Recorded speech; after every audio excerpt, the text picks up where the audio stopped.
Good morning, Raptor Freaks. Lexi Yachts here, and it's Monday morning, so it's time for Monday Moment. And Monday Moment is all about winning and Hall of Famers and achievements, y'all. This is about achievements this Monday morning because we got all kinds of achievements, whether it's Team Canada winning in overtime by 1 point over Germany yesterday in the DBB Supercup, whether it's the CBL Championship, going to the Scarborough Shooting Stars last night, and Isaiah Mike taking home that MVP.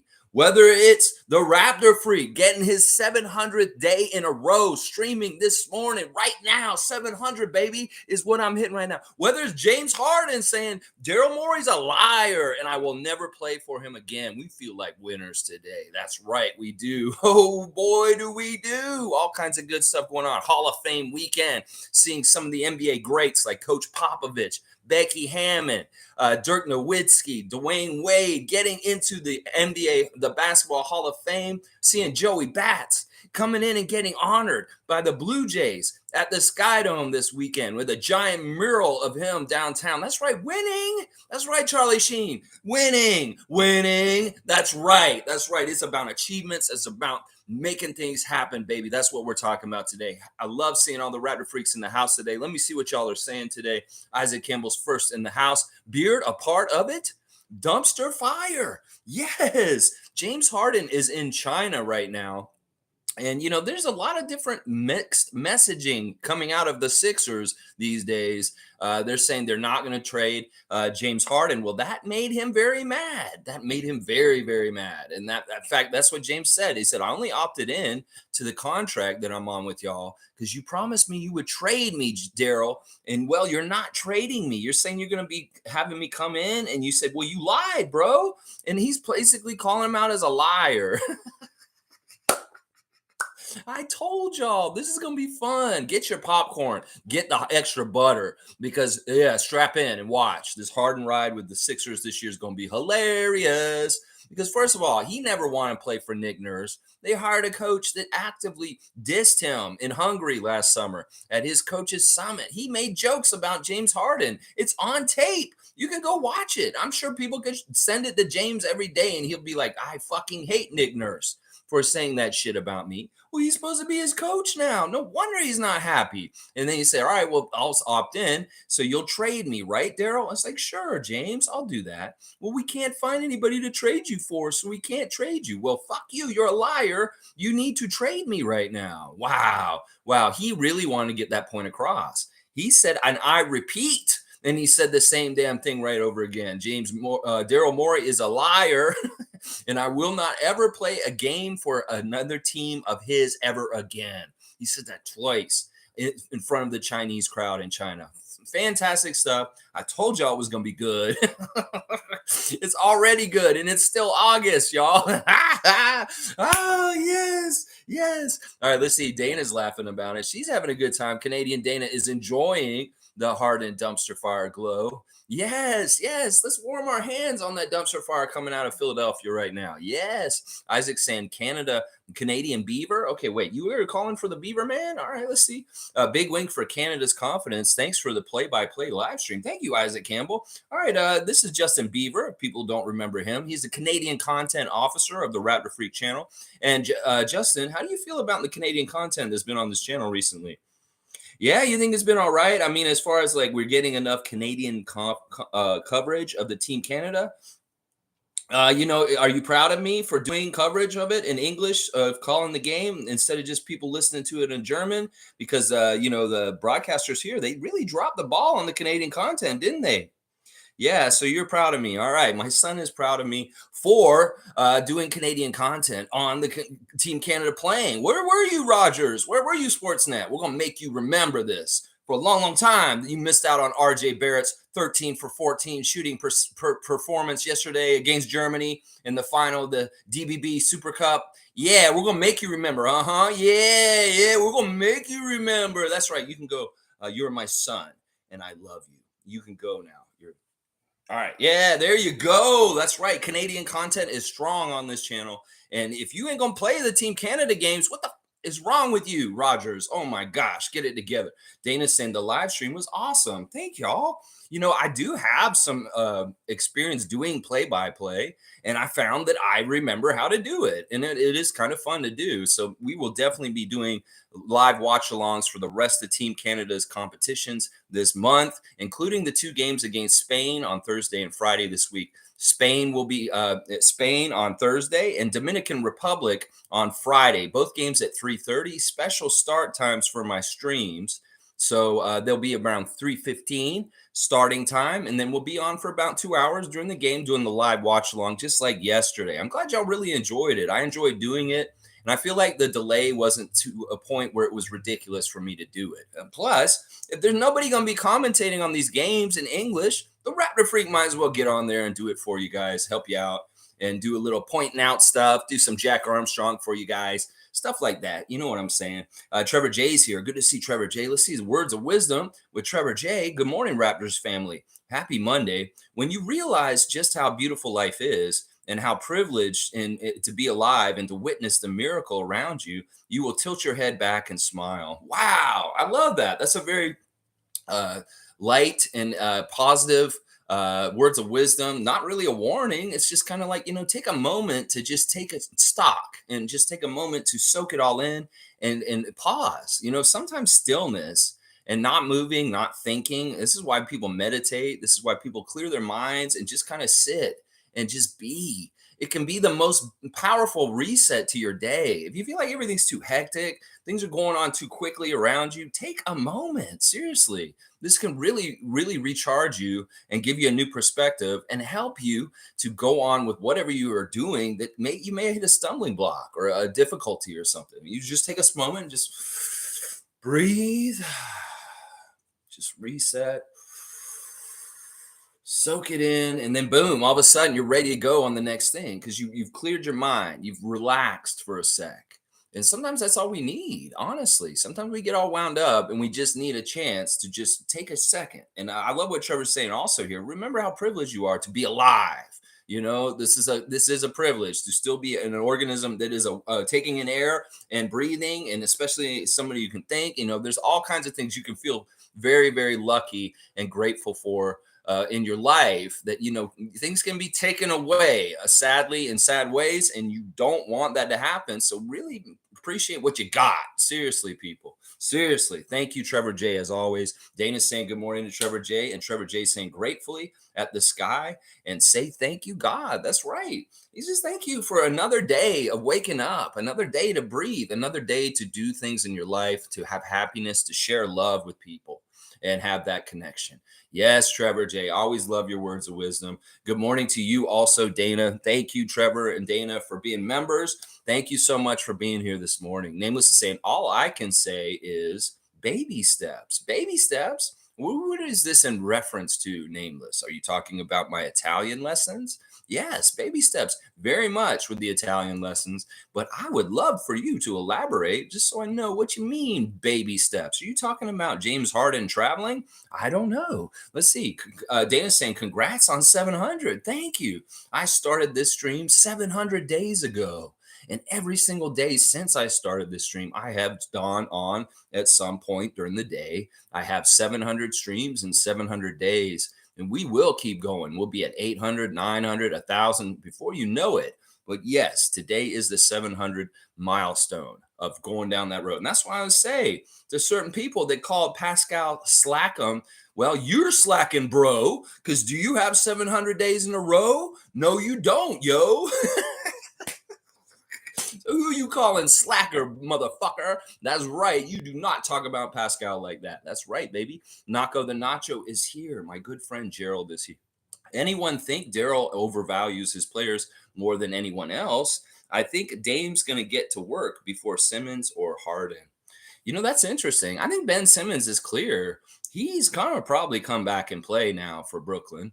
I expect Ben Simmons to be ready this year. I mean, if he's not ready this year, when the fuck is he going to be ready? It's really been a long time since he's played regularly. So we'll have to see. I have more faith in Simmons than Harden for sure. and Lillard the most faith in. I think Dame Lillard, when it gets down to it, is a professional. He acts like a professional. He may not have acted totally professional this summer, but he is a professional and he is smarter than these other guys. And he will do the things that are right, especially to earn his contract. Now, James, he's crazy. Now, I could see him just over his ego and being really mad at Daryl Morey, seriously messing these things up. And he doesn't care. He'll sit out and he'll lose that money. I'll bet you, he don't care about the money. He will sit out. If they force him to come in, well, he'll be a fat James Harden. Watch. He will be a fat James Harden if they force him to come in. Y'all check out Gerald Mayhew at Comedy Brawl at Comedy Bar East on Danforth on August the 20th. He will be competing in the Comedy Brawl, which is basically like WWE Comedy Battle Royale. And he needs your support. So go down there with Nameless, my paisan, and give him some vocal support as he gets in the brawl comedically. Yes, Naco the Nacho. We will be there for you. I hope people will come out for him and make a big deal of him on the stage so he brawls through the end. Yes, Fiercey Salsera is in the house. Good to see Fiercey. Scottie Barnes, Twitch family 2022 in the house. Good morning, fam, and happy Monday. Yes, Canada. And James Harden is big mad, and I'm loving it. That's right. She's got the popcorn out, and we are feeling good today as Raptors fans. We're feeling good today as Canadians. We are having a great day. Not only did Team Canada win in a 1-point game over Germany in overtime yesterday, but Scarborough won the Canadian Elite Basketball League, and that is good for the GTA, baby. That's good for our city. Scarborough getting some shine very early in their career as a franchise. Jamal McGlure, GM of a championship team, because he runs that team out there. I don't know if many people realize that, but Jamal McGlure is a big part of the front office of the Scarborough Shooting Stars. So this is a big win, in some ways loosely connected to our Raptors organization. It's really nice to see the CBL really being successful, having some excitement, some high-level basketball, getting more exposure on TSN and other channels here in Canada. Keep growing and keep going, CEBL. I'm here for it, and I love basketball in the summer. You go CEBL, you go Scarborough, you go Drake with your ownership on that team also. Yes, let's go Canada. Kareem Thomas is here. Good to see Original Raptor Freak. Kareem Thomas is here. Infamous is also here. Let's see what Infamous is saying. Something that no one talking about. ESPN purchased a betting company, Barstool. If this is not a major conflict of interest, I don't know what is. I know. This is something that I touched on a little bit last week when I heard this news. And I'm just like, this is really going in a bad direction. Really bad direction. If anything, college sports are already being destroyed by greedy people. Well, let's go ahead and destroy the pro leagues too by ESPN colluding with Barstool to do some sort of betting thing. You know, ESPN, do you not understand this? Do we just live in a world of Trump where collusion and, being corrupt is okay now? Is this Doug Ford Greenbelt shit just the norm now? Everybody can just be out and openly corrupt and really fucked up? Because listen to this. This is all it takes, ESPN. You can run your stat line at the bottom and manipulate betting, and you can increase your profits by enhancing certain things and doing certain things with your information you're putting out on your channel. This can affect how people bet.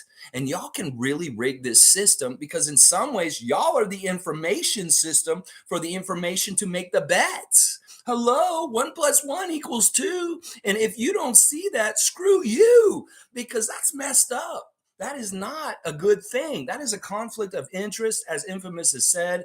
And if you want to ruin sports because you're greedy, ESPN, you go ahead. You're already a tabloid channel. There's more like TMZ than the nightly news at this point. Yeah, you go ahead and make it worse with the dumpster fire of betting scandals coming up real quick. There's going to be betting scandals in the college basketball with kids betting. There's going to be betting scandals in the pros because pros are going to be betting. We found out just recently Phil Mickelson is a hopeless, addicted to gambling motherfucker idiot. This is going to be more and more of a big problem. So sports, you have to keep integrity and on the up and up. Look, this isn't the way to do it, ESPN. And Infamous is exactly right. Conflict of interest. And you go ahead and flush the integrity of professional sports down the toilet. ESPN, with your idiot move there? Is it Disney that put you up to this? Is it ABC? What the are you thinking? Seriously, you're gonna destroy sports. Thank you. Thank you for destroying things that I love. The sports. Yeah, you idiots. Guardian saying, note on the Sixers train wreck, I pegged that team 8th or through 10th. Go Raptors. We're better than that. I love this. Guardian Transit's eyes have been open, and more Raptors fans may be seeing this now. The reality of the situation in the Atlantic Division. Is it it's not given that all of a sudden the Philadelphia 76ers are going to be atop of the Atlantic Division just because Nick Nurse is there. They've got the MVP Joel Embiid. No, no, no, no, no, no, no, no, no, no, no, no, no. And some people are actually realizing that the Raptors may actually have a better record this year than Philadelphia. I'm already predicting that. I predicted that as soon as I saw Nick go to Philadelphia because I knew this train wreck was already coming. And boy, is it exciting already. Some good explosions in this train wreck that is the Philadelphia 76ers right now. Yeah, I'll totally get behind you on this, Guardian. Listen, it's only going to have to take a couple things. James being an outside circus, being a distraction, being annoying this whole year and not playing for them. Joel getting hurt because Nick pushes him too hard. And then Nick throwing one of the other Sixers under the bus in an interview after the game. These are my predictions. Yeah, he's going to say something about Tobias Harris after one of the games, and it's going to piss Tobias Harris off, and that team's going to be in shambles. Shambles. They're going to be all apart and disintegrated in all kinds of weird, badass ways. Bad ways, not badass. So, yeah, we keep it together. We got Darko effect. We got more of a team community. They're playing golf. OG's doing the gritty. Yeah, vibes are back in Toronto, and vibes have gone down south in Philadelphia. And what is the common denominator here? There's somebody who's got vibes around him that kind of makes it go south at this point. Yeah, there's a reputation on that guy, Nurse, right now. Yes, there is. I love that prediction, Guardian. I won't disagree with it. In fact, I think we'll be better than Houston also. So we'll go ahead and say it right now. Raptor Freak is predicting that the Toronto Raptors will end up with a better record next season than the Philadelphia 76ers and the Houston Rockets. There you go. Nameless is saying Estonia wasn't built in one day. The victory for Canada, baby steps. Okay, so you're talking about that. Bringing up my homeland, Estonia, the Baltic countries, the one that I come from. Estonia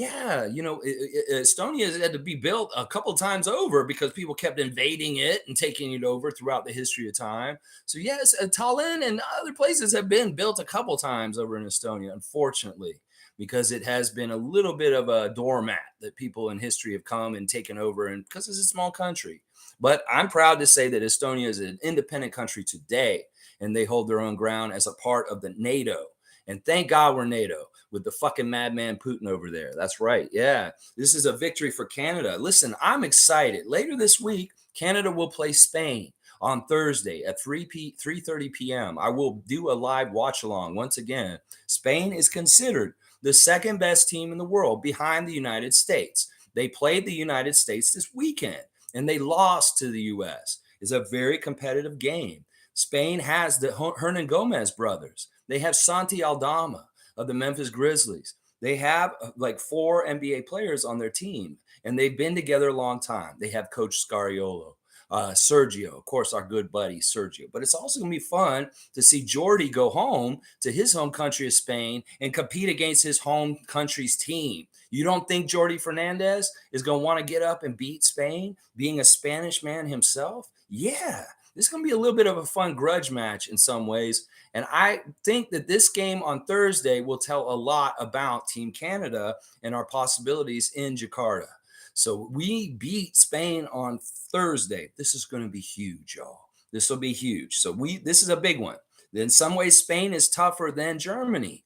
And we just handled Germany by 1 point in overtime. Well, let's make it look real good by beating Spain on Thursday in the friendly in Spain. And then the very next day on Friday, we're playing Dominican Republic. I'm hearing word today that Karl Anthony Towns is going to suit up for Dominican, and he may be involved in this game on Friday against Team Canada. That will give us a good test. Of course, Dominican Republic is one of the 6 other teams that we're competing with for the 2 spots for the Olympics from the Americas group. Of course, USA is one of those teams, and they should be penciled in. So there's really only 1 spot available between 6 teams. And those 6 teams that we got to compete with in Jakarta to get that spot are Dominican Republic, Venezuela, Puerto Rico, Mexico, and Brazil. And the way it works, y'all, just so you know, and you're more informed as a basketball fan, is whoever gets further in the tournament will get that. It's not about beating the teams. It's about progressing. And if you get to higher stages, you get a better chance. Now, if there's 3 teams at one stage at the top, well, then they may have to figure it out by point totals and win-loss stuff like that. And then they'll figure it out. But the best thing for Canada to do is to go as far as possible in FIBA World Cup at the end of this month. And then they will ensure an Olympic berth by being that other America's team standing next to the United States. So that's what we're hoping for. That's the goal. Now, Dominican's going to be one of those teams in our way. So we need to beat their ass on Friday. Yeah, beat Spain and beat Dominican Thursday and Friday this week. That's right. Fiercey saying congrats for your amazing work and cheers to many, many more. Thank you, Fiercey, so much. Heart to you also. Chin, chin, chin, chin. Yes, I couldn't have done it without the support and love and the work put in by you guys being here also and being a part of it and participating. You guys are awesome. You really are. It's a two-way street. It's not just me, and this content is generated by all of us. Y'all say some great stuff. You guys have great takes, great opinions, great ideas, great questions, and it enhances and makes this content better. And I appreciate you guys for it. Fun guy saying, on the road. Can't wait to watch the highlights. I just got to watching the highlights from our game before. SGA looks so nice. I'm hearing RJ was the man for us yesterday. Yeah, Fun guy was fantastic. On that cue, let's go take a box score autopsy of the game yesterday against Germany where they won. Real quick, my first star of the game is RJ Barrett. A fantastic electric 13 of 14. Now, I would say this man was taking all easy shots up front, but we know that wasn't true from watching the game yesterday. He was going through contact, finishing through contact near the basket, and they were all going in. And in fact, he was doing a lot of different moves, spinning around people, kind of going up and under, and he was using the glass, which I really, really like what RJ was doing yesterday, using the glass and using English to really get good bounces and roll-ins into the basket and really hard shots. The 13 for 14 stat by RJ Barrett was super impressive. Super impressive. And then you add the 4 for 4 from the three-point line. That is amazing. Fantastic game. Totally dominated at the end of the fourth quarter and into the overtime to help Canada win. RJ Barrett, by far the MVP of the SuperCup tournament. So proud of him. Kelly Olynyk was absolutely fantastic. Also, my second star, 21 points for Kelly. He had 4 rebounds and an assist. But the thing he did that was just so crucial and key, other than providing great leadership as a captain of Canada, he took that foul on Dennis Schroeder in the fourth quarter, and he fouled him out. This is old school, brilliant, smart kind of basketball. You recognize that the team captain, maybe the most important player on Germany, is just one foul away from being disqualified for participating. Go get a foul on him real quick. So Kelly doing a little bit of an acting flop, but the FIBA officials bit. And they went ahead and called the foul, and they fouled Dennis out. It was amazing. And we saw Dennis very frustrated on the bench, not being able to play during the overtime and seeing Germany lose. You know, they probably would have beat us if Dennis had still been in the game for overtime, because he's that kind of leader, pace setter, and just the things he does. So Kelly Olynyk drawing that foul on Dennis was huge. Huge. That may be just as important as any of the baskets he made. He was actually very good from 3 yesterday, which impressed me. Kelly Olynyk shooting 4 of 7 from 3 yesterday. Isn't that amazing? Honestly, I mean, I don't even see him do that in the NBA ever. My third star for the game is SGA. SGA fantastic with 25 points. He did not make any of the threes he attempted, but who cares? He had 8 rebounds, 6 assists, a steal. SGA just being he's figuring it out. That you can tell there's a learning curve with him in particular for the international game, because his NBA game does not totally translate to FIBA kind of basketball, but he's figuring out ways. And the one thing that's always going to be on SGA's side in these kind of games is he's supremely talented. And there were a couple times in the game yesterday where he just realized, oh, there's an open lane right to the basket. Nobody's going to stop me. And he took it. And that's what we need to see more of. You are more smart. You're more faster than most of these players you're going to be playing against in this international play, SGA. So take advantage of it. You can go right by them. Trust me, you can go right by them. And if you can figure it out at the basket and take a little bit of licks from the FIBA physical play, you will finish just like RJ did. So in some ways, you got to do what RJ did and start finishing through contact. And honestly, Cool Cat had the best point yesterday about it. He should be driving and kicking, because he can draw so much attention. Just get in the lane. Everybody's going to panic and come right at him. Well, find your guy outside and let them shoot that three instead. That may be the best way to go, SGA. I know in some ways you're keeping them honest by going in there and trying, but that drive and kick may be more and more appealing as the weeks in August go by. Let's just put it that way. Just of note, Dwight Powell did foul out of the game yesterday, y'all. That was one of the reasons why he didn't play late. He did get 5 fouls, and he did foul out at a certain point. He's a goofy player. He's a little bit awkward, but he's absolutely necessary for Team Canada as we lack size and rebounding up front. And Dwight Powell is absolutely necessary. He's been fantastic in this tournament, if understated, and not really a focal player, but doing a lot of dirty work and physicality for Team Canada around the basket. Absolutely necessary against such a big German team. Dylan Brooks getting clowned by Dennis Schroeder a couple times in this game. There's one highlight that's getting put on blast by Laker Nation. They just love this because they hate Dylan so much. And they saw Dennis do this little play where he's got Dylan, he's kind of pushed him off, and then he runs and takes off down the court, and then they throw a football pass to him. And it's perfect. And it lands right in his hands, right at the basket. He lays it in. Dylan's like a split second too late. And then Dennis is running back the other way, and he's laughing at him. He's pointing at him and laughing at him. And all the Lakers Nation loves it because Dennis Schroeder's trolling Dylan Brooks. And this isn't the first time he did it. He did it in the other game, too. He has been trolling people. Dennis was awesome yesterday. In some ways, he was very overpowering. He's very nasty.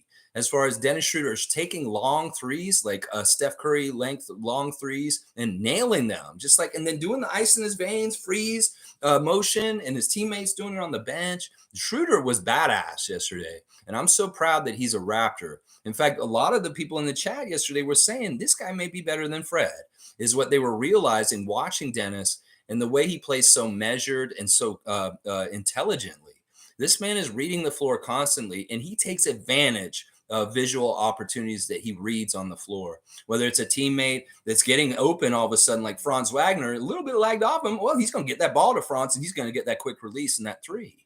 So Schroeder's decision-making, his poise, his experience, his veteran leadership is going to be so useful for the Raptors. If he doesn't start, well, he may be the best bench guard, backup point guard we've had in years in Toronto, if that's what ends up with him in the depth chart.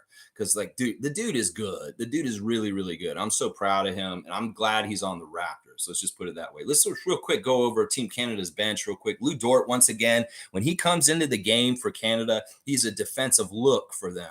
It's kind of like, well, Canada's in their defensive mode when Lou gets out there. So, yeah, he was okay. He had 9 points, 6 rebounds. Nothing too fancy or anything but his defense was very dogged. And of course, he's always contributing in energy. That's one of the things we love about Dort. Nickeil Alexander-Walker continuing his strong play as a bench player for Team Canada. He's all over the place. He's taking leadership roles. I love the synergy between all three Alexanders. And I know these guys are all loosely related to each other. So it's kind of a family affair. And if you see in the picture the one of this stream that I put in of them taking the cup with Zach Edey holding up the cup, you'll see the guys over there in one corner with SGA, RJ, Nickeil, Lou Dort, and Kyle Alexander. And those guys are all serious, and they're kind of posing. And then you see the old vets like the Scrubs and Melvin Ejim. They have big smiles on their face, and they're like, yeah, Canada, we're something now. And I love that picture for that. You can see all the different personalities of Team Canada's team, and you get kind of the feeling of this is why they have kind of cool energy about them, because they're different. They respect the different levels and where everybody comes from, whether you're NBA or not, or you're a Team Canada veteran. There's good vibes around this team, and I love it. Melvin Ejim had some very important minutes late. He had a couple of plays that were key to help Canada, whether it's deflections or rebounds or just getting in there and just being active in key moments late in the game. Cherry did not get into the game yesterday. Kyle Alexander is officially our backup center, and it's weird, but he was 3 for 3 from the field, the perfect shooting, 6 points for him. he's played really well in Germany in these games. And I like Kyle Alexander, and I'm shocked he's not in the NBA because this guy is actually an NBA player, if you ask me. Zach Edey did get in for 2 minutes, didn't do a whole lot. He scored 1 point off of one free throw. He missed the second free throw. But yeah, he got in there, and they let him go get the cup at the end of the game. They brought the cup out, the Super Cup, and like, who wants to take it? And they're like, send the kid over there. They send the youngster, and he went and grabbed it, and then he brought it over to the team, and he raised it up higher than any of them so they couldn't touch it. It's like, Zach, lower it so they can all hold it with you. But now he's like raising it way up there. It's so fun. It's going to be fun. There's something about this Canada team. They're going to bond, and it's going to be special. This could be something like we talk about in the decades ahead. That Team Canada in 2023, when they busted it open and made us a world power in basketball, we're going to remember this. In fact, I feel like the way they won yesterday in that overtime by 1 point is kind of signifies the door is opening up for Team Canada to arrive in the international stage as a basketball powerhouse as a country. And I'm here for it. I am here for it. And we may point to the overtime win yesterday as the catalyst or the beginning of a glorious period of Canada basketball being very, very good. Very, very, very good. All right, let me continue with the box score just real quick. The Scrubs did not play. And then Bell Haynes actually had huge plays at the end of the game also. We saw him hit a buzzer beater at the end of the clock, at the end of the quarter. That was fantastic. Just really cool to see the older Team Canada guys like Bell Haynes and Ejim get in there and actually do positive things for the team. Now, on the other side, Germany was pretty good. Franz is very dangerous. He's a very good, skilled offensive player. And him and Dennis really are the best two players on that team. Dennis Schroeder, before fouling out, got 26 points in 25 minutes. That is fantastic. He shot 6 for 10, 4 for 7 from 3. And I'm telling you, a couple of those threes were logo 3 almost. And then 10 for 10 at the free throw line for Dennis. He's a pro. He's 10 for 10 at the line, 8 assists. Yeah, Dennis had a really good game, and Kelly took him out of it. That was a big, big part of it. That was a big, big part of it. Daniel Tice, really annoying, absolutely annoying. And that's all I have to say about him. And then, the rest of them, Germany was Germany. There was a couple of guys off the bench that were annoying, like Lowe. Lowe hit some key threes. They really went heavy on the threes. That was what Germany's strategy was, to kill us with threes. Well, they took a lot of threes, and it didn't work. They didn't win. So a very, very good game by Canada, a solid game. They hung in there. They didn't play pretty. They could clean things up better, and they would blow them out instead of winning by 1 point in overtime. They get things more and more cleaned up. They're going to beat teams like Germany handily. Once they get their stuff all sorted out. So yeah, I'm excited about it. Fun guy. Yes, RJ was the man. Knicks fans in particular are very happy from yesterday. RJ going 13 of 14. Meanwhile, Jalen Brunson, perfect from the field for USA in their game. So both the Knicks players playing for USA and Canada yesterday, absolutely on fire and making New York Nation feel real good about next season. Monique is here. The super fan, Monique Lawrence, is in the house. I love seeing it. RJ. Yeah, I kind of wonder about Rowan Barrett being a proud pappy, thinking, that's my boy. That's my boy. He's bringing up the whole program of Team Canada that I run. Thank you, son. Thank you. Thank you for doing that, my son. Oh my gosh. That's his son, Evelyn's here. I love Evelyn. Granny Evelyn's here. I agree with you, Country Kong, 100%. Bravo. Yeah. Here we go. Oh, I missed some statements. Let me get back here. I see that I've skipped way too much. So let me get back on track. I do not want to miss any of you guys' stuff. No. Okay, this is where Monique was. What a time. Team Canada and Scarborough Shooting Stars. Yes, a fantastic day on the down low for sports and just in general, a great sports weekend.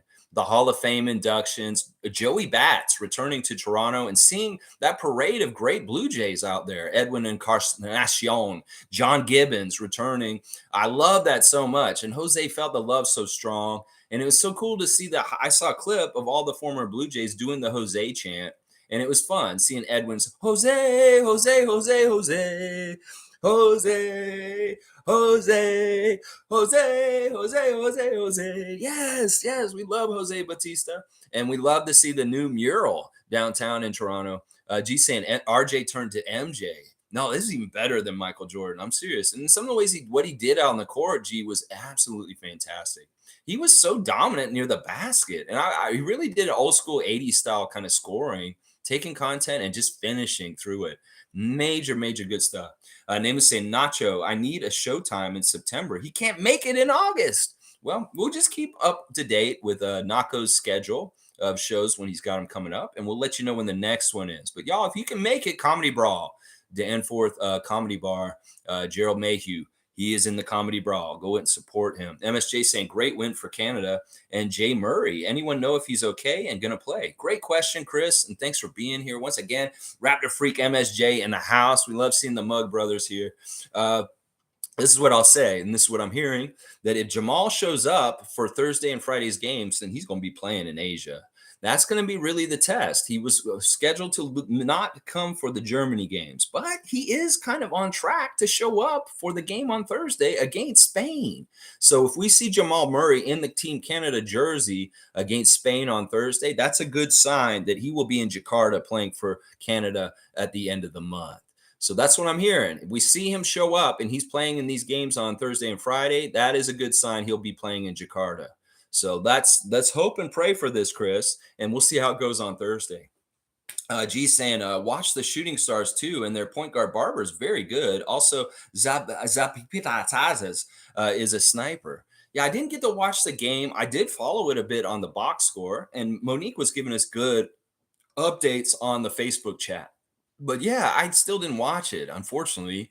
But good to see Toronto guy Isaiah Mike winning the MVP, and just really fun to see that the Shooting Stars have won their first championship as a very, very young franchise. In some ways, this is really, really good for basketball out in the East End of Toronto. Scarborough needs something to cheer and get behind. Well, the Shooting Stars are that now. So anybody who's out there becoming a Shooting Stars freak, just like I'm a Raptors freak, you go and do it. Maybe there needs to be a channel, Shooting Stars Freak. Let's get that going. I know there's a super fan of the Scarborough student Shooting Stars starting up right now. Maybe a young child, a young kid that's ready to get into basketball. Who knows? We'll have to see. But yeah, I wish I'd watched the game. I wish I'd been able to watch it, but I wasn't able to. Now, instead, I was doing something else. And I'll tell y'all in just a sec. Nameless is saying the ethical line in professional and amateur sports is blurry, very, very blurry. Yeah, the NIL stuff is problematic in some ways for just having teams like the haves and have-nots in college basketball and college sports. The NIL players are all going to go to the places where they can make the most money, and some of the smaller schools are going to suffer. And there's going to be a really a huge divide between really good college programs and programs that just don't get any talent because they're not in the NIL coffers as much as some of the big established schools. So that's going to be part of the problem there. You may see a widening gap between Division I and Division II stuff. You may see what's the point of having games from Division I to Division II, because the gap is just going to be so wide as far as the competition. So Monique saying great chat with quick takes last night. That's what I was going to say. I wasn't able to watch the CBL game, but I was able to appear on NBA Quick Takes yesterday on their live stream last night. Thank you again, NBA Quick Takes, for having me on. It was a blast. I enjoyed. We talked about Pascal Siakam. We talked about Team Canada's win yesterday. So I put the link in the chat or in the description of this stream. So if you want to watch some content from NBA Quick Takes, I guest appeared on their live stream last night, and go ahead and give them a subscribe and a follow. Great stuff, great conversation. I really enjoyed talking with those guys, and hopefully I can be on again at some point. Quick Takes, I'm sure you'll have me on again, hopefully. Let's see, Evelyn's here. Good to see Evelyn. Good morning, awesome Raptor Freak family. What an emotional roller coaster of feelings while watching Team Canada yesterday. In some ways, inside, innately, I didn't have a doubt. I don't know why. Even at the end of the game yesterday when I was calling it, I was like, for some reason, I feel like Canada's going to figure out how to win this game somehow, some way. And well, they did. They very much did. When that really was key. Dennis fouling out was huge. You get their leader, their captain, their director off the court, and Germany's not as organized, and they're not kind of as set up to be successful. So yeah, that was a huge play. In some ways, I can say the stuff that RJ did was so key. Of course, shooting 13 of 14 and being really taking us home in the clutch. But Kelly Olynyk getting that foul was huge also. Yeah, it was a fun game, Evelyn. I hope you really enjoyed it. And wow, this is fun. We like that roller coaster. We had buzzer beater shots, we had overtime, we had a 1-point victory, and Team Canada won. What's not to like about that game? And people that haven't watched that game, maybe it's fun to go watch it, even if you didn't see it live. There's a lot of interesting stuff in it, and it's entertaining. The game was very entertaining. Once again, Rogers, you dropped the ball. Random Gamers here. Good to see Philadelphia fan is in the house, y'all. So what's going on with Random Gamer today? Let's see. We'll be fine. Pat Bev and the GOAT, Mo Bamba, are going to carry the Sixers to the promised land. He's doing a face palm.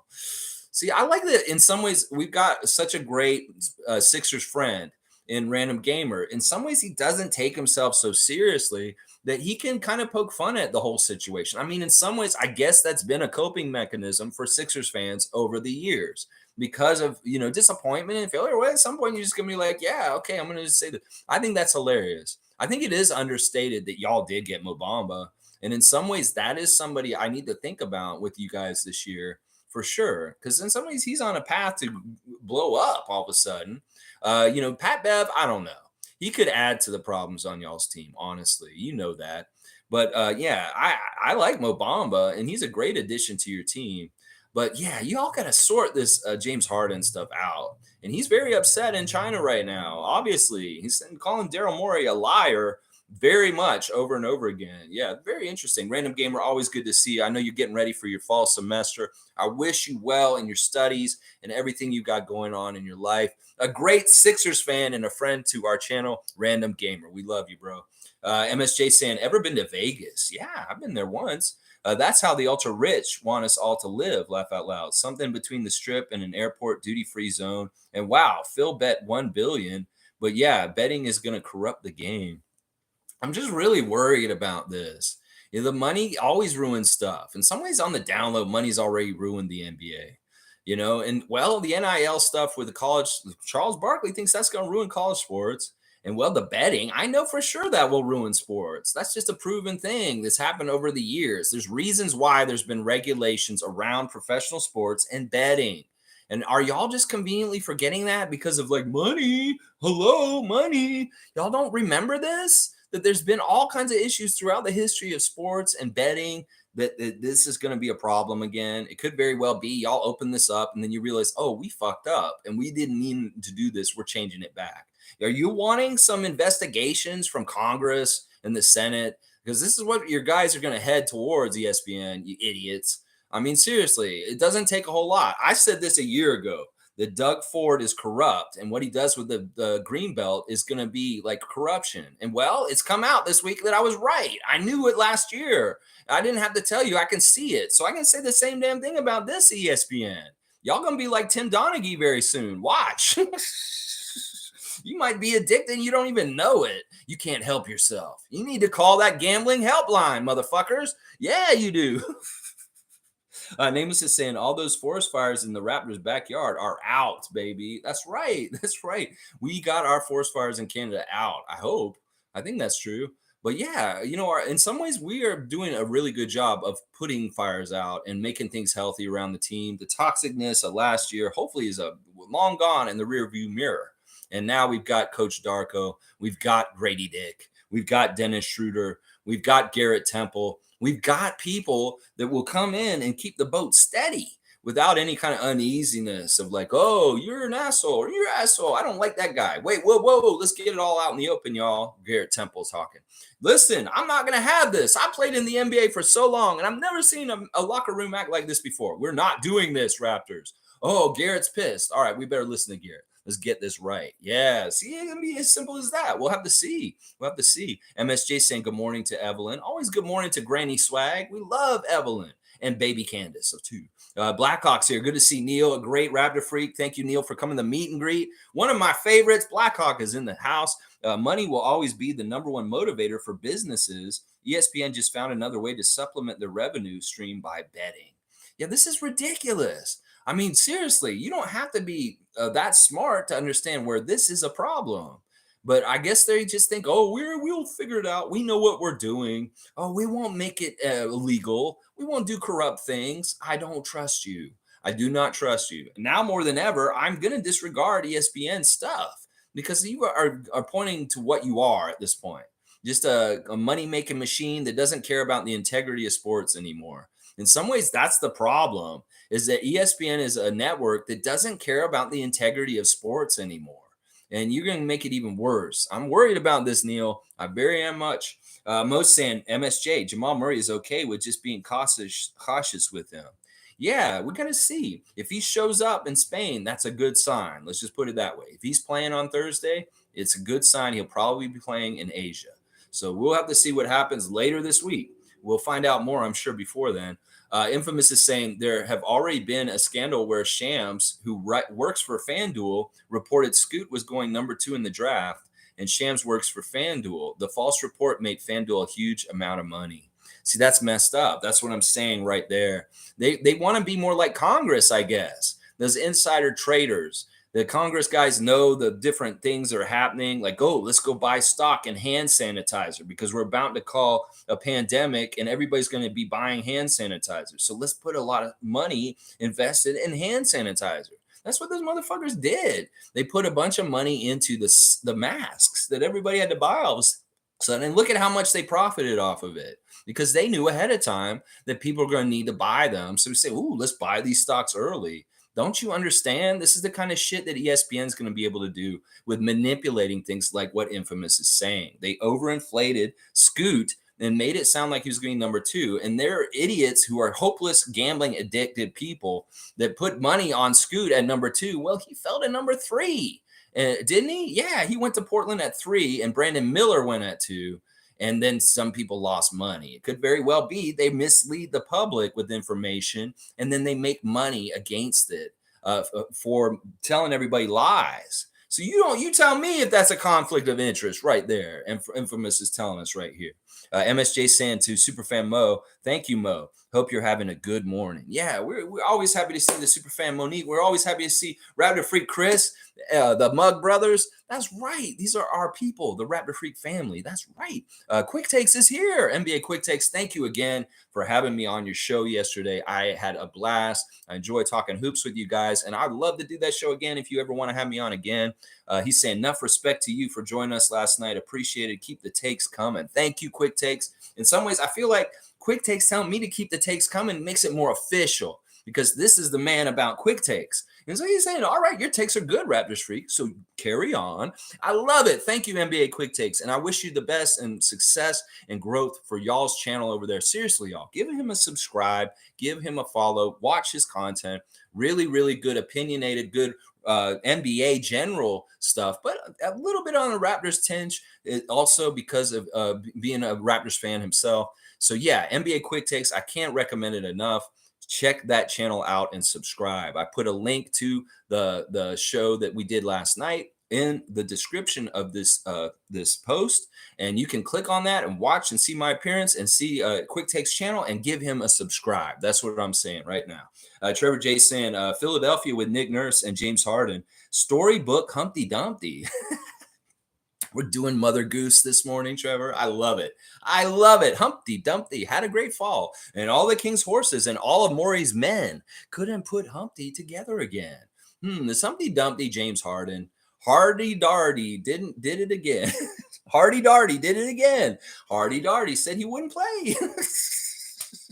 I love it. Sat on the wall. Humpty Dumpty had a great fall. With all the king's horses and all the king's men, cannot put James and Philly back together again. Oh, that's perfect right there, Trevor. Good Weird Al writing right there. Could not put James and Philly back together again. We'll have to see how much James looks like an egg coming into the season. I could see him being very egg-shaped.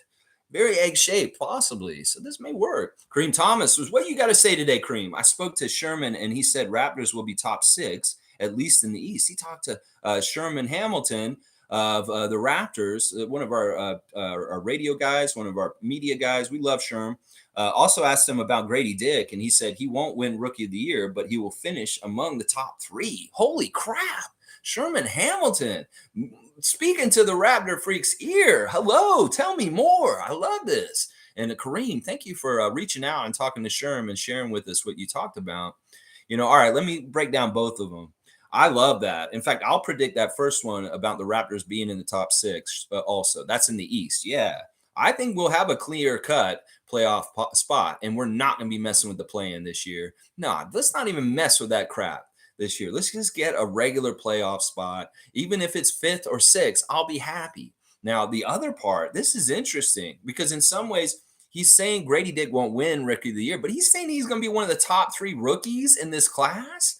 Wow, Sherman Hamilton, you must know something I don't know, because that's tall order. I mean, we've got Wemby, we've got Scoot, we've got some crazy guys that have already been doing stuff like Keontae George, Buffkins, very highly touted. If Grady Dick can end up being like the 3rd kind of top rookie with Wemby and Scoot in the whole idea of pictures of things, that would be phenomenal. But I don't think this is likely.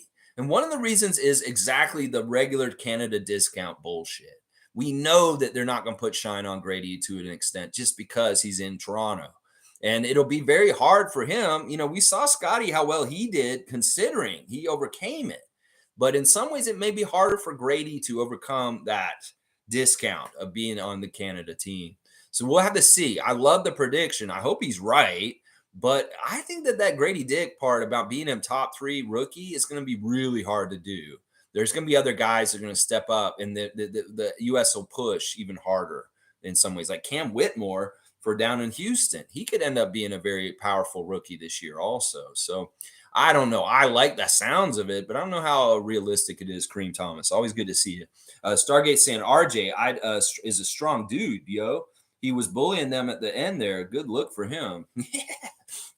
He growed up real good. Yeah. He isn't a young player in the NBA anymore. It's, in fact, this in some ways is a rite of passage. In some ways, like the stuff that he's doing, Knicks fans don't look at him like, wow, all right, we need him. I mean, I don't know if he's already doing that last year, but the way he looked yesterday, the man he was on the court, yeah, this man has grown up. He's no longer a young player in the NBA who may be learning the ropes. Maybe he's strong, very strong. And he played very, very strong yesterday. Yes, Stargate. I love it. I love it. Infamous is saying, I'm very excited about Dennis on our team. He's going to bring heart, grit, and excitement. I'm more encouraged about our team this year. There you go. Last year, we kind of cruised into the season because we're like, yeah, we got the same team. We're going to be fine. We're going to come in. Well, we didn't really safe it. In some ways, there were problems on the down low, and things just kind of fell apart. Well, this season, in some ways, we're more active with feeling good about the team. Last year was kind of like, okay, things we're just carrying over. We should be good. We were pretty good last year. The injuries hurt us against Philly in the playoffs, but, we could have gone far if we had been healthy. So we felt like, okay, we should be pretty good this year. Well, there were things wrong with the team on the down low. We didn't realize. Well, in some ways, we had to have some things go wrong last year to really get to the next place. In some ways, it really is 2 steps forward, 1 step back. And we had a 1 step back last year. So let's get 2 steps forward this year is what I'm all about. I like your enthusiasm about this season upcoming, Infamous. And I think you're right. The Raptors fans should be enthusiastic and excited about the possibilities. Country Kong saying, good morning, Raptor Freaks. Yeah, good morning, Country Kong. Scottie Barnes, Twitch family, 2022. Always good to see you. Huge win for us yesterday, Canada. RJ Barrett is better than people realize. He needs to come home. Lex, in some ways, you were our Matt Devlin yesterday. Nick Nurse causes chaos. Yes, thank you, Country Kong. I remember when I was a kid, I used to do play-by-play just for fun. I turned down the volume, and I just try and call the game just for fun and practice. Well, I hadn't done that in a little while. I did a little bit of play-by-play on the radio back in the day when I was at Florida State, but it's been a while. And I was like, you know what? It's all coming back real natural. So I want to discover this a little bit more with these Team Canada games for the rest of the summer. So if there's a Team Canada game, even if it's at a weird time, like very early in the morning, like the ones in Jakarta will be, I will be live streaming watch-alongs at that time live. So you will be able to catch me at 5 a.m. in the morning when we're playing France. later this month. So be ready for that. I've decided it was fun. And on those days when Team Canada are playing, we're doing live streams, watch alongs. So be ready for that. I appreciate that, Country Kong. And there will be more coming. And I don't know if it's Nick Nurse that causes chaos. I think the chaos in Philadelphia was already there. And he just kind of like makes it more intense. He irritates it more.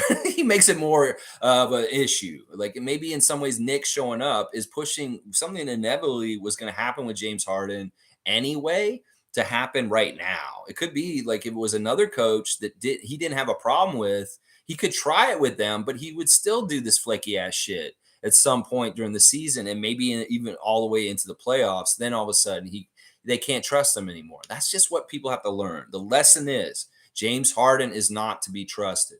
As much as he says Daryl Morey's a liar, and I don't disagree with him, he is a liar also. And he's not somebody you should have on your team because you don't know when he's just going to check out. And he doesn't care where you're at with your team or how much the stakes are. Y'all could build something the whole entire year, and he will make it crumbling down with his own ego at any moment.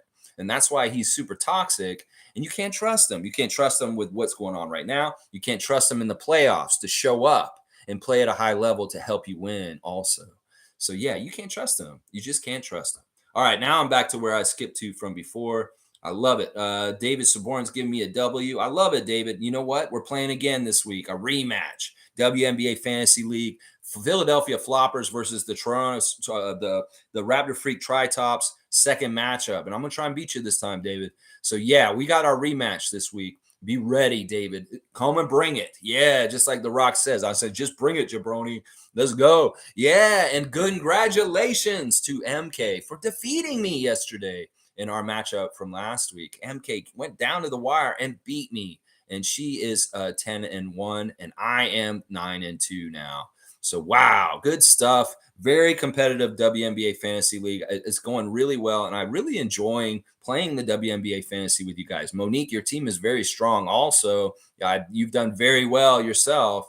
So, yeah, get ready for the playoffs. And then in about a month from now, we're going to be starting the playoffs for the WNBA Fantasy League that we're in. So, David, you watch out.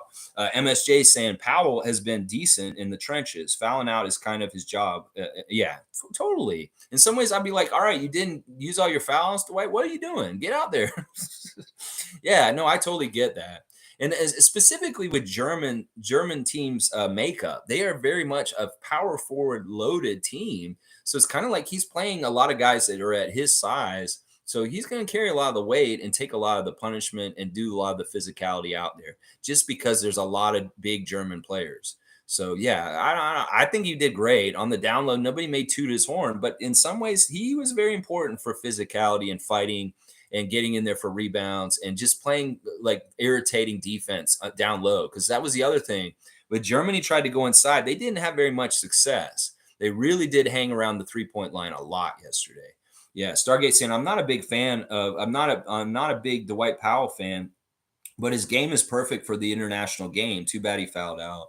Yeah, I don't like we said. I don't think it matters. In some ways, we expect this, and who knows? We may see him foul out some more very soon. Maybe on Thursday and Friday too. Nameless is saying Schroeder is so good, mind blown. That range is crazy. Very calculated replacement for Fred. At this point of their careers, he could be even better fit, giving us more of what we need. This is what we keep coming around to, whether it was yesterday during the game, other points in time. It's like, could Dennis be a better fit for the Raptors than Fred was even? And it may be true, honestly. We see things a lot more smoother with our offense this year. That will partly be the absence of Fred and the addition of Dennis. So we'll have to see. We'll have to see how this goes. There's a lot of signs pointing to like Dennis is ready to do some badass stuff. You know, he's all over other people's social medias. He's liking his teammates' stuff left and right. In fact, let's go look at the social media real quick because there was some very interesting things that happened yesterday on social media. First of all, we got Dennis's brother at courtside for the game yesterday with his son, Dennis's son, in the Boston jersey. So gross. Give him a new jersey. We don't like Boston. You're Raptors Nation now, Dennis. Come on now. Stop putting that kid in that ugly green jersey. Get him a red one right away, ASAP. Yeah, and he's got a picture of his whole family there supporting. La Familia is always there supporting him. It's his brother, his mom, his wife, and his kids. I love seeing that. There's a picture of him getting hyped up in the game. Danke, Hamburg. He's thanking the city of Hamburg for hosting the SuperCup. Very classy of Dennis. And then we see him getting prep. He's saying prep is key. He's about to get his game massage. And just seeing different pictures of Dennis after the game, I guess, or before the game. You see his tattoos, and he's celebrating his German team. It isn't what exactly they wanted to do. Obviously, they wanted to win, and the crowd was very kind of disappointed. It was very interesting to see the crowd and how they acted when Canada won by 1 point in the overtime. I think in some ways they just expected Germany to win. And because Canada won, it was a little bit like they took the air out of the building, Team Canada. And you saw a lot of German people kind of like lost and not celebrating at the end of it. You go, Dylan Brooks, SGA, and RJ for taking that away from them like that. All right. Yes, Sirski Scottie has got a highlight clip on one of his Instagram clips from the Powder League from Friday night. He played in Powder League game, and apparently he got 30 points, 20 rebounds, and 10 assists. This is what Scottie is bragging about on his Instagram, and he should brag about it. That's amazing. That's a great stat line. Going to Salt Lake City and playing in Powder League. Now he's asking us, should he post the highlights of that game? Yes, we want to see what you did at Powder League, and don't play with us. Of course, we want to see it, Scott. So go ahead and let's see that Powder League clip, because I want to see you dominating in there, getting your 30 points, 20 rebounds, and 10 assists. That 3-2-1 game is very fun, Scott. And then you know what? If you do that in the NBA, I'll really like it too. So you go ahead and get 30, 20, and 10. Yeah, that's a great triple-double. Mr. New York City, Marquise Noel saying, be careful who you throw away. This is the thing I'm worried about. He's talking about maybe possibly getting like cut by the Raptors. So I'm wondering if things aren't going so well with him in integrating with the team, because he's already warning the Raptors about be careful about who you throw away. I don't like that, Marquise. Just play really well and just make the team. Now, if you're doing knuckleheaded things around the team and they take your two-way away and they switch it to Jeff Dowtin Jr. or something like that, well, know that you messed up. You're in a good place. Don't mess this up. And don't be like warning people, don't throw me away, because I will come back and beat your ass. It's kind of what he's saying. So we'll see. And he's also in the sun. He's saying good sun keeps the pain away. I know you're the underdog and you can do this. Just do it right. And don't cause any problems with anybody on the team. You need everybody to be on your side to help you. That's what I'm saying. All right.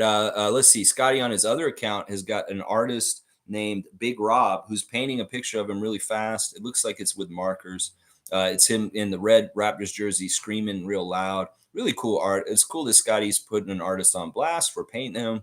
I like that. The second one is Scottie saying, this is me for real. Me relaxing after I said, hold on, and hung up the phone. He's sitting by the fire. Squidward. So it's like, yeah, he's like, I'll call you back. And then he's like, hold on. And then he just goes about his way. And then Scottie, of course, was seen last night sporting a Canada hockey jersey. Very much representing Canada. I guess he wants to take some of the victory shine from Canada winning their game against Germany by 1 point in overtime. It's cool to see Scott representing Canada. He's in Utah. So he said the Utah people were saying, are you Canadian? And they were kind of like saying all kinds of funny stuff. And he said, yeah, I'm Canadian. So who knows, Scott? You want to be Canadian, then get your citizenship. And maybe you can be on our team with SGA. I mean, that would be nasty, wouldn't it? Like, what is Scott got an honorary Canadian citizenship? I mean, Kyle Anderson can go play for China. Scottie Barnes should be able to come play for Canada. He already says Toronto is his home. So seriously, consider it, Scott. Seriously, you'd be fun seeing you play on Team Canada with SGA, Lou Dort, and RJ Barrett. That'd be fun, wouldn't it? To see Scottie on Team Canada because he's Canadian. That's right. Be for real. Don't be like you're saying you're Canadian. Come and be Canadian and play on our team. It'd be awesome. Monique celebrating the CBL champion Scarborough Shooting Stars and celebrating Jamal McGlure, the GM of the Scarborough Shooting Stars. Loved your coverage last night, Monique, of the CBL game. Thank you for keeping us updated by the quarter and the stats with Isaiah Mike and all the great things that happened there. And also, superfan Monique is loving seeing the Canada team win the Super Cup and now bring on the World Cup. That's right. Let's go, Monique. We got a team. Zach Eddy blasting Team Canada's win also on there. I'm sure he's such a youngster. In some ways, he epitomizes the growth and the spirit of Team Canada coming up on the global stage. He's so young. He's starting right now that in some ways his career playing for Team Canada may very well be a big part of when Canada's in this golden era of new basketball power. And Zach Edey, in some ways, represents it. Thad Young and his boys are playing on a trampoline court, which is very cool. And Mrs. Young is blasting that she loves how her husband bonds with his sons. And it is cool to see them bouncing around. It's making me think of that jam ball, that slam ball that they have on TV again, where they have trampolines on a basketball court and guys are flying through the air, throwing down crazy dunks. Well, Thaddeus and Thad Jr. and TJ were all out there doing it themselves. So that's pretty cool. Pretty cool. All right, let me see. Is there anything else? There's Slim Duck. Yesterday with Canada being so put on blast, Dylan Brooks and the stuff like that, I feel bad for Chris. And I feel like the G League account for the Raptors 905 felt bad for him too, because the G League was putting Chris Boucher on blast yesterday on their social media, saying Legends of the G, Chris Boucher, Chris reposting it, talking about his accomplishments in the G League for the Raptors 905, being a defensive player of the year and the MVP of that year and the champion. So yeah, Slim Duck's a badass. We love him. We want to celebrate him. And just because you're not on Canada doesn't mean anything, bro. We need to get you on there. But I was thinking about this more. In some ways, Slim Duck's way of playing, his style of play isn't conducive to FIBA. And that may be part of the reason why he's not on Team Canada, is that in some ways the role player and the way that Boucher plays doesn't really fit with the style, the physicality. We saw how RJ was getting hit going to the basket yesterday. In some ways, that may be part of the reason why it's very calculated and thought about. Well, Chris's style of play won't fit in FIBA, is in some ways what some people are thinking. I don't know if that's bullshit or not. It may be that it does fit. But for some reason, I was thinking about that. The physicality of FIBA basketball may be part of the reason why. I have no idea if that's for sure. Don't quote me on it. But I was thinking about that. Maybe why? I don't know. I'm still trying to figure out the mystery of why Chris Boucher is not on Team Canada. Let's see. He's also got some clip where it's when English is not your first language. And then he's got these babies in the car. He's shown this one before where the baby's pointing out the window and he wants the other baby to look out the window with him. I don't know. Sometimes Chris's posts are repetitive. He posts the same guy who's laughing sometimes. They mean something, but I don't know exactly what it is. Ron Harper Jr. always putting Dylan Harper on blast. I love to see that. And also something in the East Bay. Let's see. Gary Trent Jr. did have his back to school bash yesterday on Sunday. Huge crowd out there for that, and also for the walk on Saturday. Gary doing important stuff in Columbus, Ohio this weekend. Love seeing it. Good job, Gary. Look at that huge crowd for the African-American men's wellness walk. Very, very good stuff. Doing good stuff, Gary Trent Jr. always. Love seeing Scottie at Powder League and in the Canadian jersey. Really, really, really awesome stuff. Really, really awesome stuff. All right, let's see what else y'all are saying in here. Where was I? I was on, let's see, MSJ. MSJ is saying, holy crap, it jumped right at the worst time. MSJ is saying Dennis is going to be better for us. I have no doubt of this. As Dennis passes the ball up the court, willing, our forwards will love playing with him. OG might pick him up over his head in celebration. We know he can lift him at least. Yeah, I can see that. No, this is something that somebody said in the stream yesterday, that Dennis's pace and his speed will be very helpful to guys like Scottie and OG and Pascal. In some ways, he looks up the court in different ways than Fred would. In some ways, it is true. Fred has a slower pace and a slower way that he reads things. And Dennis is very quick with this. So that may be a very stark contrast between Fred being our point guard last year and Dennis being our point guard this year. Some people are saying also that really Fred isn't really a point guard. He's a shooting guard with a point guard size. And in some ways, Dennis is a true point guard. And that may be a big, huge feel difference about the way they play around our team. In some ways, Fred very much was shoot first, pass second. Well, Dennis is definitely pass first, shoot second. But he will shoot it, and he's not afraid to. And that's going to be the interesting thing. Dana's saying, Schroeder is growing on me more and more. Yeah, Dana, go check out his YouTube channels. They're hilarious. And he's so open, and he's just very matter-of-fact guy. And there's something about watching it in German with English subtitles that just makes it so art house. I feel like I'm more cultured watching Dennis Schroeder's YouTube channel. because it's like, whoa, I'm learning about Germany. And like, I'm hearing people talking German. It's like watching some sort of art film that Andy Warhol would watch or something. That's how I feel about it.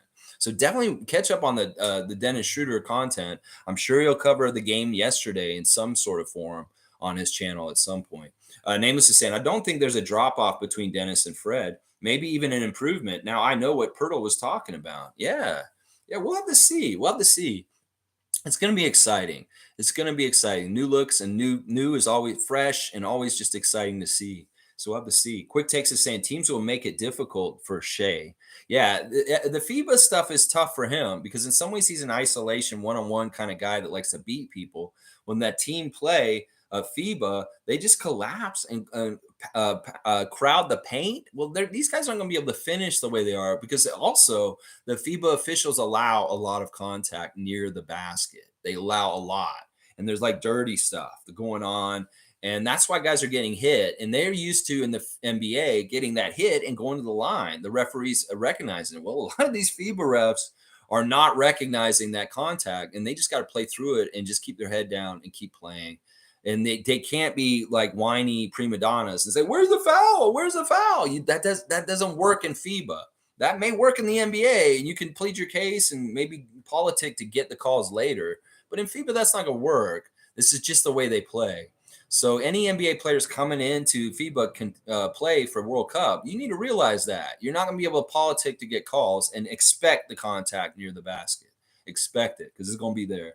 Yeah, it's going to be there. Monique is saying, so 905 win championship in 2017, Raptors win championship in 2019, and Scarborough Shooting Stars win in 2023. Who's next? Hopefully it's the Raptors come around and win another one. That's what I want, Mo. That's right. Yeah, and Mo's saying Schroeder is growing on everyone. Yeah. I want to see him and Scottie connect and bond. I feel like that's an important linkage that we need to have. And like I said, Dennis is going around liking everybody's stuff. Like he is very active on social media, and I see him like all of a sudden on like a Pirtle picture. It's like Dennis Schroeder likes this. So it's like there's a lot of that going on right now where Dennis is showing up on OG's account or Pascal's account, Scottie's account, and he's in the likes and in the comments. So this is good. This is very good. He's already trying to bond with them through social media and likes. So Dennis, you keep going. Fiercely saying, I'm being transparent. I didn't like Schroeder because he was so good at trolling us. But to have him on our side, I'm happy now. Well, this is always true. These are players in the league that you hate if they're not on your team. But when they're on your team, you love having them. And he is kind of one of those guys. He's on that sliding scale of Dylan Brooks and Patrick Beverly for sure. And yeah, he trolls. He's been trolling Dylan Brooks this whole time, this whole weekend. But Dylan got the last laugh, Canada winning by 1. Yeah, that's right. But yeah, I'm excited to see this to an extent. Now, if it becomes a distraction, it causes any problems, no, I'm not going to like it. But if he doesn't and it's not a big deal, then I won't have a problem with it. Who knows? Maybe him and Scottie will bond really nicely, and he'll be doing things with Scottie on the court that they'll have a shirt next summer, just like Scottie, like Schroeder has with LeBron right now. That they may be doing the freeze vein kind of thing. Also, there may be a Scottie and Dennis shirt by this time next summer. Who knows? That's what I wish for. In some ways, Scottie would want to do that because that means he's like LeBron. Oh, I get a shirt with Dennis. Dennis did a shirt with LeBron last summer. I'm going to do a shirt with Dennis this summer. Cool. Let's have these kind of goals. I love it. Stargate saying, let's see, G saying first, I was happy we got Dennis, but wasn't fully satisfied. But now I'm excited to watch them play. Love is trolling too. We needed some of that swag. Yeah, it's like we're adding a couple of the parts around, like whether it's dog, whether it's kind of like having an attitude, whether it's kind of having a confidence. Those kind of things are important to an NBA team. And in some ways, we didn't have that dog or that swag. And, well, we have it now. In some ways, Darko's an extension of it also. So we'll have to see. Stargate saying Dennis and his signature scoop shot is welcomed on this team for sure. His shot is really good from 3. I don't want him overshooting, though. But he is definitely somebody we want a consistent 3-point efficiency from if we can. But in some ways, it's a bailout 3. We don't want him necessarily feeding it through him. It's much better going through Scottie. Much better if OG and Pascal are taking the shots. That kind of stuff. Quick Takes saying, and thank you for blessing our channel with your hot takes. No problem, Quick Takes, anytime. I appreciate you coming in here and supporting this channel. It's only right for me to come and support you guys also. It was very much was my pleasure. And I like y'all's format. And thanks for having me on. Like, I wasn't sure if it was going to be me in the comments or you were actually going to pipe me in on screen, but you did. And I'm all about that. I appreciate that. And you know what? You just asked me. I'll come in on again. I don't want to do it overly too much where I'm oversaturated on your channel, but I would like to come through every once in a while and definitely make guest appearances as you want. So it'll be awesome. Mo's saying, Lex, this is how you get your voice out there, interview after interview. Now you know how I do well. Well done. Monique is telling me this is the secret. Put yourself out there and be available for stuff, and boom, good things happen. And that's how things have happened for her, like community champion and appearing on different shows also. I love it, Monique. Thank you for the advice. Stargate saying, looks like the Sixers Blazers trade is incoming. What? Are you seeing something hot off the presses right now? Let me see. All right, let me see what's going on here. La la la la la la la. Oh, Kareem just sent me a video. Okay, Kareem, do you want me to talk about this on the air? Okay, this is cool. Kareem Thomas has sent me a video through Twitter, and it says, that's my mother last night mixing in with Sherman. I got a chance to speak with him, and he said the Raptors will be a top 6 team at least in the East, and he also asked about Grady Dick. Okay, so he's saying what he said earlier. Also, he simply said Pascal ain't going anywhere until for a long time. I love this so much. Cool. All right, we see Kareem's mother with Sherman Hamilton, and this is very awesome, very very awesome. So you heard also from Sherm that Pascal ain't going nowhere. All right, this is a good like incredible source. So Kareem Thomas has it on good confidence from Sherman Hamilton that he knows that Pascal Siakam ain't getting moved. There you go. I love it. I love that so much. Good stuff. All right, is there actually any kind of news about Portland and this the Sixers right now? Seriously, I don't know. We'll have to see. If there is breaking news, y'all break it to me. Let's see. G saying no one is trading for Harden right now, in my opinion. Drama follows him, and him calling out Morey may be honest, no doubt. Morey made broken promises, but other GMs may not want to be a part of that. No kidding. Like, seriously. Like I said, nobody can trust James Harden, and this will be part of like his notoriousness in the future. In some ways, people need to remember this, along with the good stuff about him. Is that's part of the problem here. Y'all can say he's one of the greatest all time, but in some ways he's not, because in some ways he's great statistically. He's great as a player. He did moves, he made shots. People can get behind the highlights and shit, but in some ways he's not a great NBA player. And his career should be remembered in some ways for being disgruntled and being ordering out of places over and over again. And that means that you're not great. I'm sorry. You can be the most talented guy in the world. You can have a certain amount of points. You can do this and this and this. But if you didn't carry yourself in a great way, you're not a great player. And I don't care how good your stats look. It doesn't matter. You didn't win, and you were a cancer on your teams. So I have to say that about him. And that's just how I look at it. NBA Quick Takes saying, real rap. All right. I like it. Appreciate it. No problem, man. Being competitive while developing our young talent is a good situation to be in. Yeah, I like multitasking. I don't see why we can't have both at the same time. That's part of the faultiness in some of Raptors Nation's thinking. It's like either we got to be really bad to develop and build around Scottie. There's levels to this. And nobody makes the rules where it's like either you got to be absolute shit or you're at the top. That's not how it works. That's the faulty thinking in a lot of NBA fans these days, is that you got to tank for Wemby. You got to tank for really good players. If you're not a very good team or you're a mid team, you'll just be stuck in midness. No, that's not right anymore. There's a lot of different ways you can get from mid-level to the highest levels of the NBA.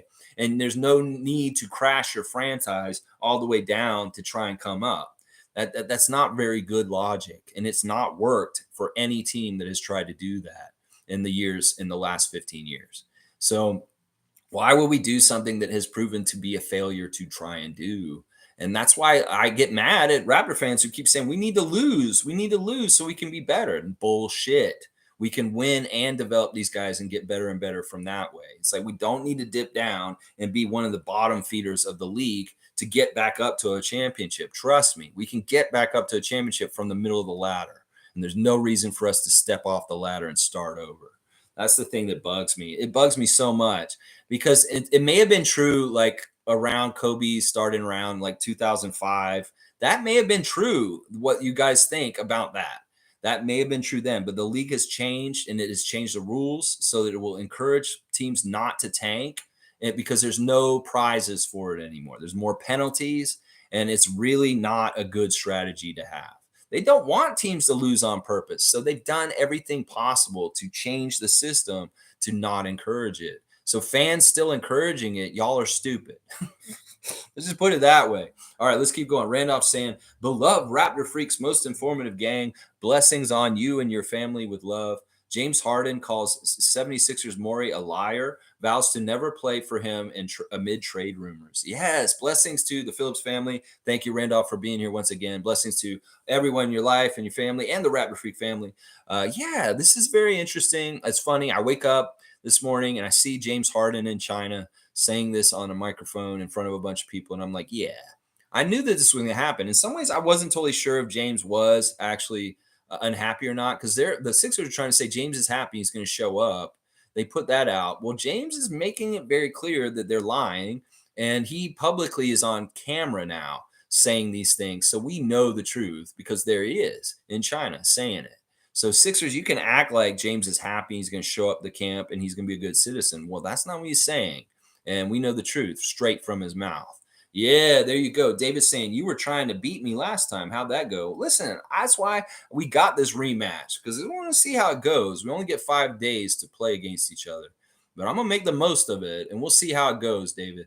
We'll see how it goes. It's always fun. I know you're super ultra competitive, and you beat me once already this season. Well, I want to get my get back, and maybe I'll even it up, and then it will set up a really nice rubber match for in the playoffs if we meet each other. Yeah, we got to even this series. I want to get my one win in the season, and then we'll be even. Let's see what happens. Let's get going. Yeah. David saying, I see you stack the lineup against me, playing the better team twice, no matter what, though. Well, listen, I feel like in some ways I had to fix the schedule in the middle of the season because some teams were not playing each other. And I realized, you and I are two of the top teams. I wanted to play you twice. And everybody's got to play certain teams twice. And well, I didn't want everybody to have to play you twice. So I took it myself. I jumped on that hand grenade. So I'm playing you twice so that other people don't necessarily have to play you twice, because I know how competitive you are and how tough you are. So in some ways, that's part of the reason why I'm doing it. Blackhawk saying Daryl Morey is not a liar. Sixers just haven't found a juicy enough trade. Therefore, Sixers had to shut down the trade while preseason camp ramps up. Harden is emotional. Yeah, you know what?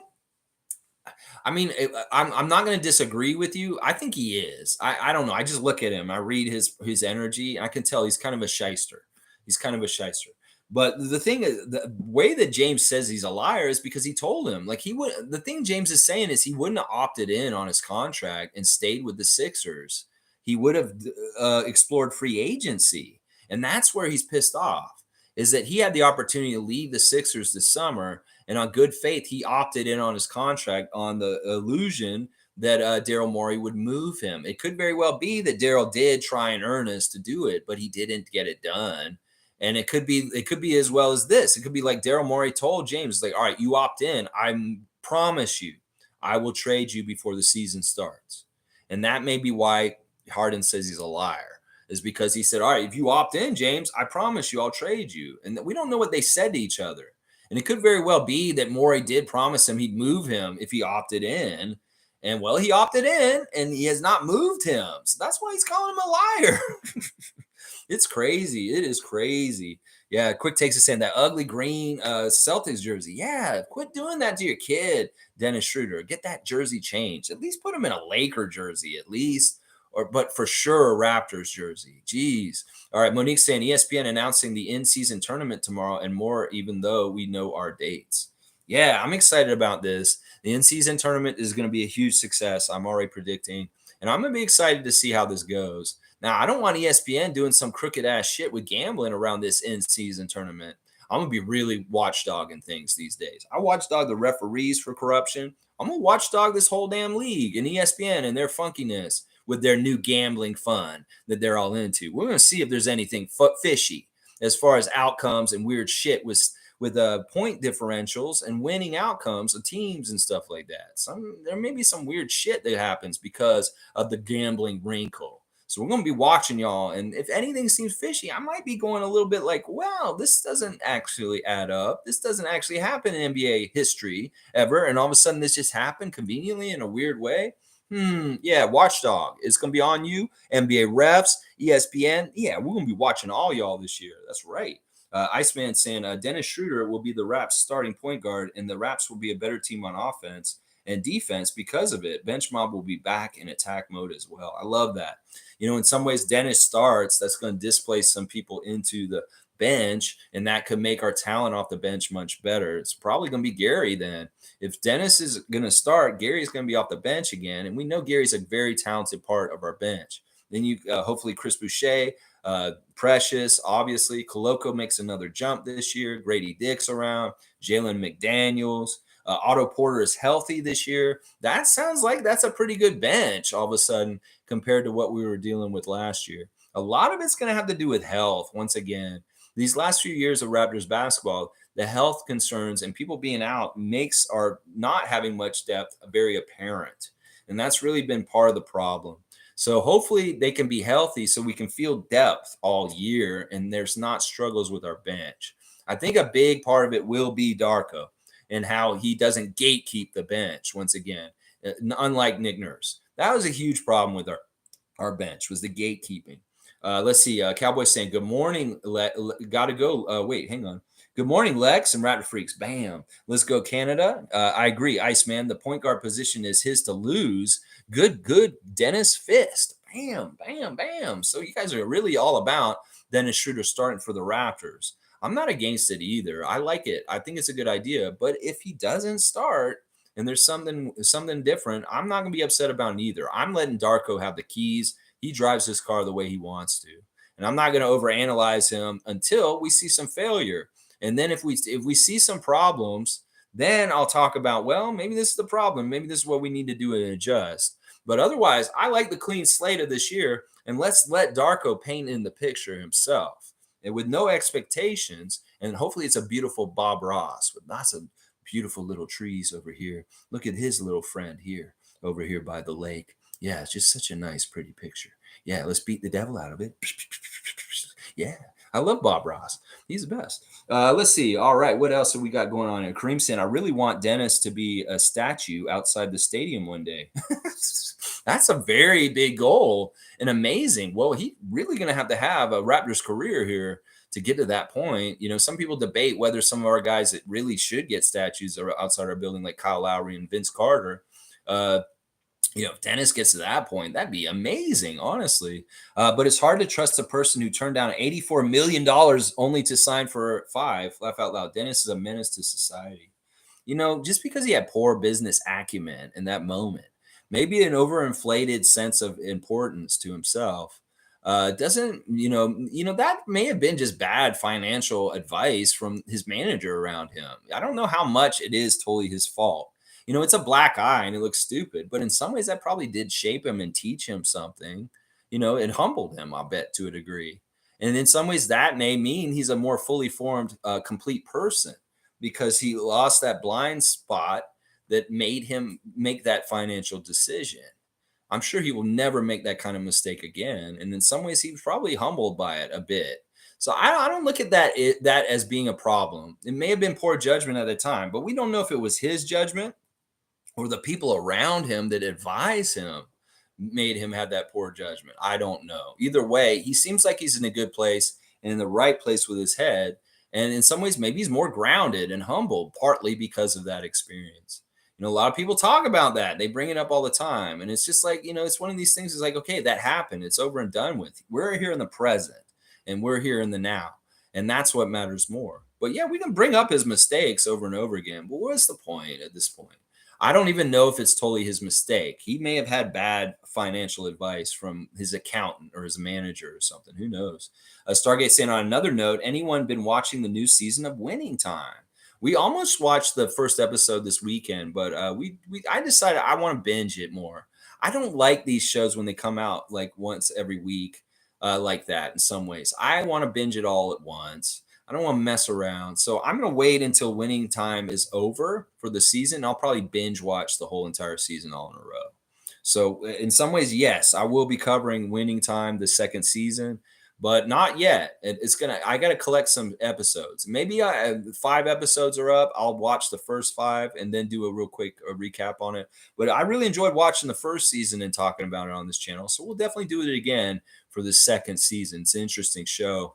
If not a little cartoony and not very I understand why the Lakers alumni don't like that show, because in some ways it is kind of full of shit, but it is entertaining and it's kind of fun to watch too. So, Cowboys saying, gotta go later, Lex. Bam, Raptor freaks. Everyone have a blessed day. Let's go. Congrats on 700 and many, many more. Let's go. Chomp, chomp, chomp, chomp, chomp. Yeah, 700 days in a row. I've appeared on YouTube like this, and I will continue, and we'll go. We'll keep going. 7,000 soon. Watch. I'll be there someday at some point. I'm not stopping. No, I'm not. Thank you, Bradley, for being here. And y'all, Tada is around Toronto. If you need help with any odd job around your house, they'll come and wash your windows. They will come and help you with roofing problems. They can do all kinds of different odd jobs for you.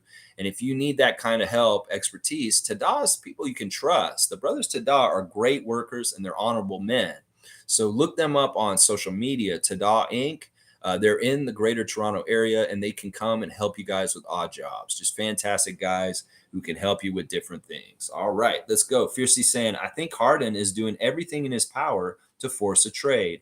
Who would want to keep a player who openly blasts the organization? Yeah, I mean, in some ways, this is exactly what people are just saying. Who's going to want him in general around the league?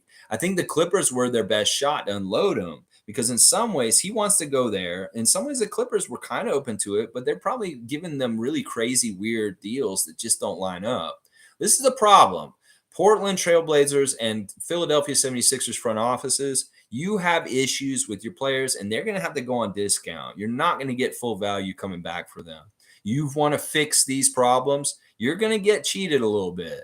And that's just the way it's got to be. So if you really want to fix things, Philadelphia, you better get back on the phone with LA and just take what they've got and get Harden the hell out of there. Seriously.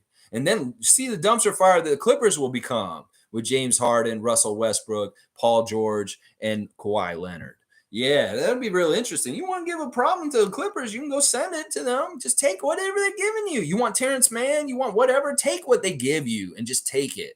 In some ways, you will be helping yourself no matter what. Don't think you're dealing with James Harden from Houston James Harden, or even more recently top-level James Harden. You can't think that way with this deal. You can't be thinking you're going to get that amount for him. You can't. He's a discounted James Harden, and you better take that discounted deal from the Clippers, or he is going to be a problem for your team all year, and you're going to lose your season. I'm warning you right now, Daryl Morey. Don't mess with James Harden. He's crazy. And you know he's not going to come play for you. He said it in China. So you need to get back on the phone with the Clippers. You said, oh, we're stop talking to the Clippers. We better fucking get that phone back up to your ear and start talking to them again. Because, same thing for Trailblazers to an extent. Y'all need to realize you're going to get a discount for Lillard also. Then you're not going to get full value for him. I'm sorry. That's just how it is at this point.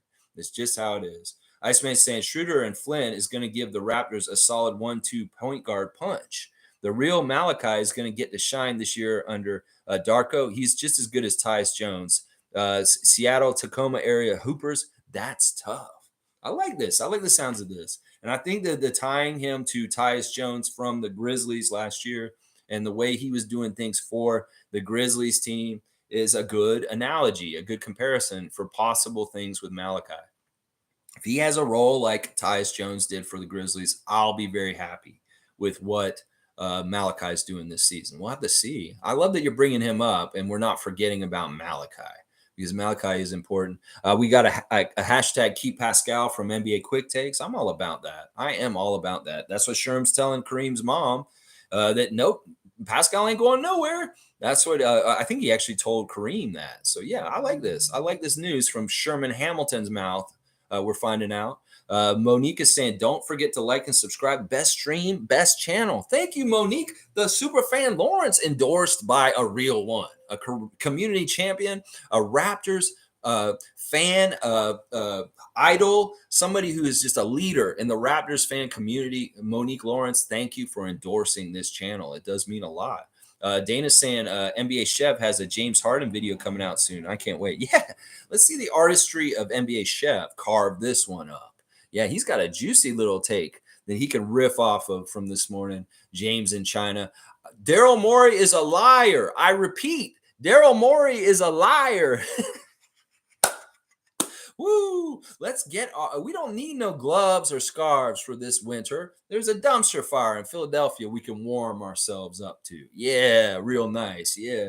Iceman saying, imagine an NBA where every player is treated the same by the refs with no preferential treatment given. It would make the game that much enjoyable to watch. In some ways, that's what FIBA feels like. In some ways, that's what it feels like. You know what's really cool? Actually, I'm looking at the FIBA box score. And you know what they keep track of? They keep track of a couple things on here that I kind of wish North American NBA ESPN box scores would keep track of. One of them is the fouls on. They actually have the stat category fouls on the person. And from this, we can see that Dennis Schroeder got fouled 7 times to go to the line for a 10 out of 10 at the free throw line.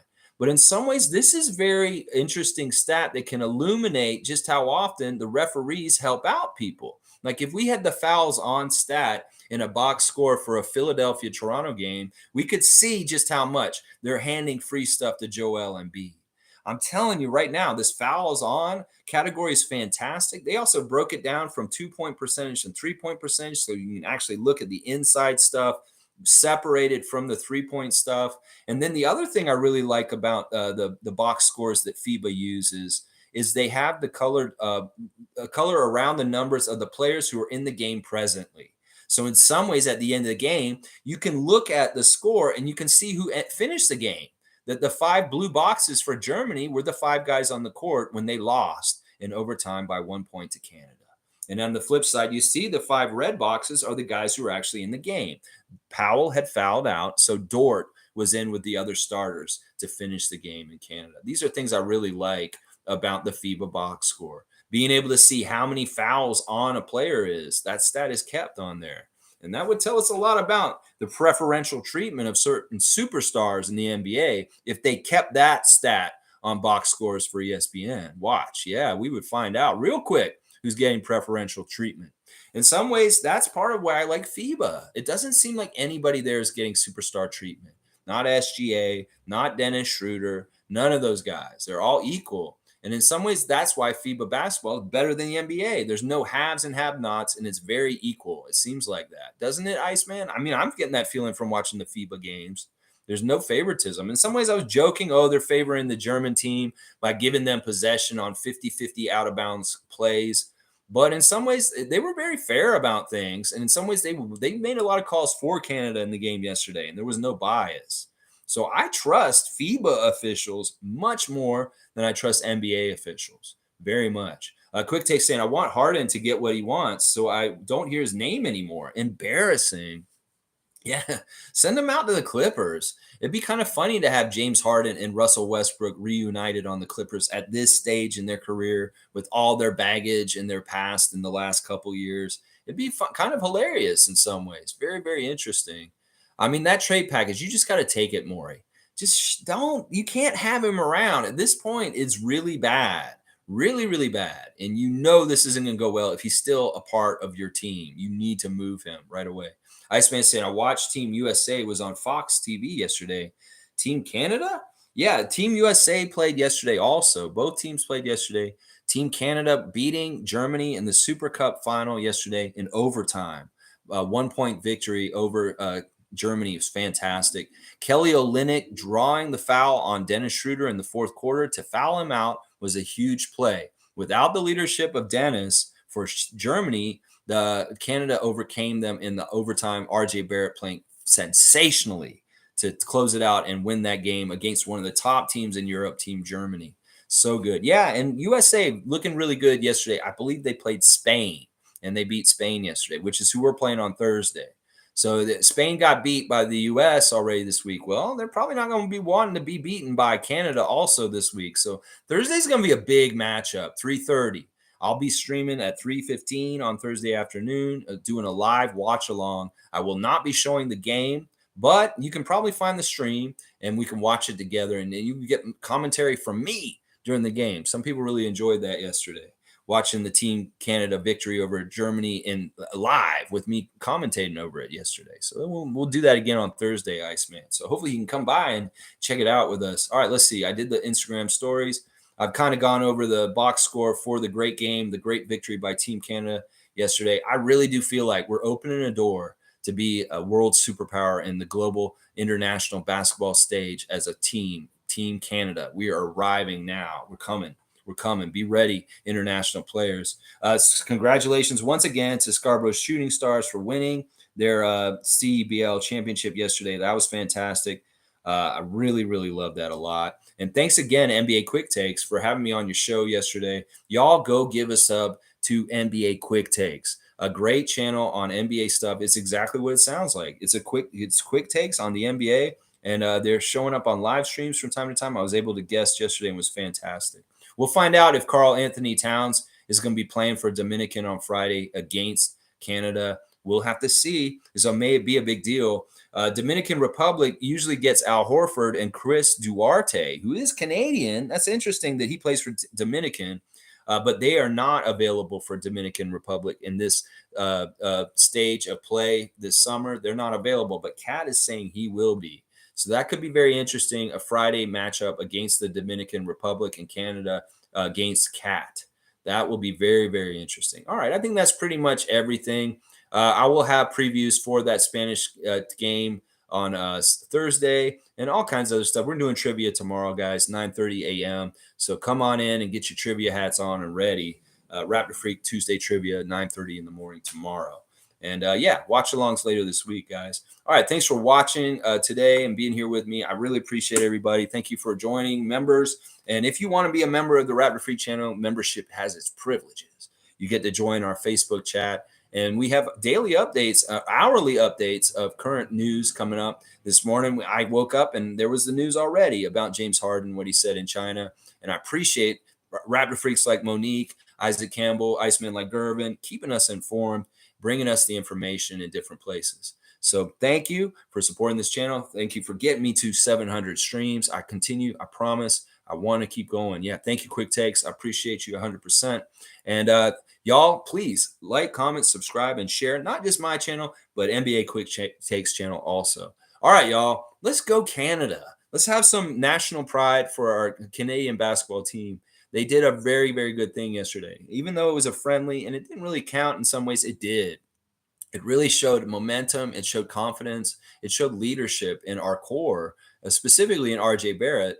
And I'm very, very excited to see them play some more later this week.